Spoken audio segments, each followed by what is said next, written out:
Hello, this is Kuldeep Bhatt and welcome to my new podcast series. I was actually going to name it something else, but my family and friends said, why not Coolcast? So I was like, why not? So, what am I going to cover in this podcast series? Well, that's a good question. But seriously, a lot of interesting topics and information, and actually in a way this is also my way of staying in touch with you all and have some kind of a continuous dialogue. And who knows, if this podcast series works, I will also maybe invite some expert guests to talk. So in today's episode, we are going to talk about two fast growing and very heavily used methods of cyber attacks called smishing and vishing. These are essentially phone based cyber attacks. So what is smishing? Let's talk about smishing first. Smishing is actually a form of phishing. Phishing, how we get those scam emails with fake links. So smishing is another form of phishing that uses SMS or text messages instead of email messages to entice the recipients and have them click on phony links or fake links that draw them to the sites where either personal information is exchanged or some kind of a malware is unknowingly downloaded. Now these smishing messages usually come in form of a text message that appear to come from some kind of a bank or a utility company or a government agency such as IRS or some kind of a delivery service such as UPS or USPS or DHL or some other seemingly credible source.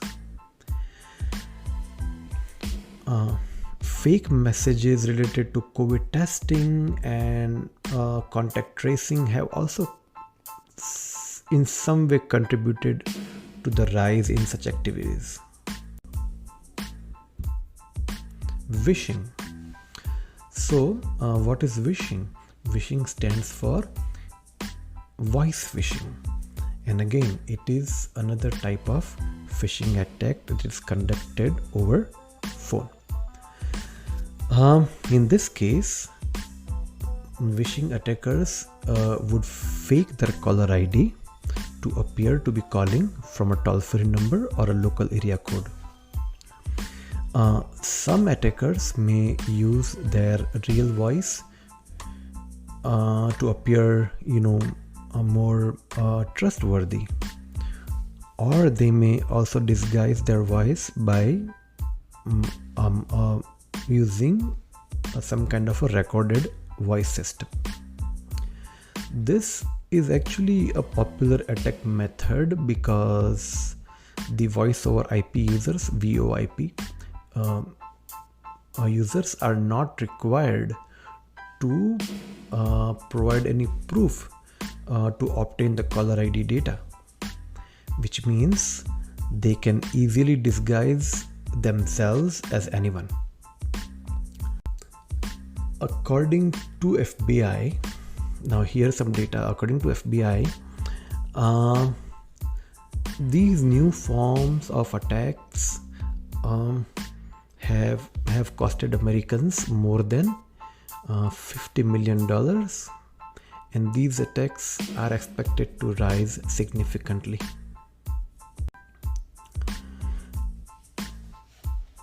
So how do we counter these? I think the best way to counter these attacks is to simply use common sense and be more aware. If you are a small business, you want to really make sure that your team members are aware and all up to date with these news, and have some kind of a cybersecurity training in place, and help them understand. If you're a small business, again, I would highly encourage to step up the training of your employees. There are many IT companies, okay? You can use outside IT firms or online products that test for security awareness. We have to make sure that our employees, our team members can recognize suspicious messages. I just use this one rule of thumb that if it does not seem right, more than likely it's a fraud.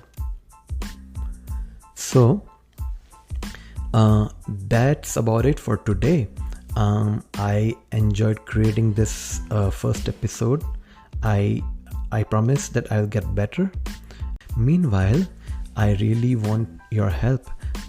Can you please share this podcast link with your friends and family members? And also, can you please also subscribe to this?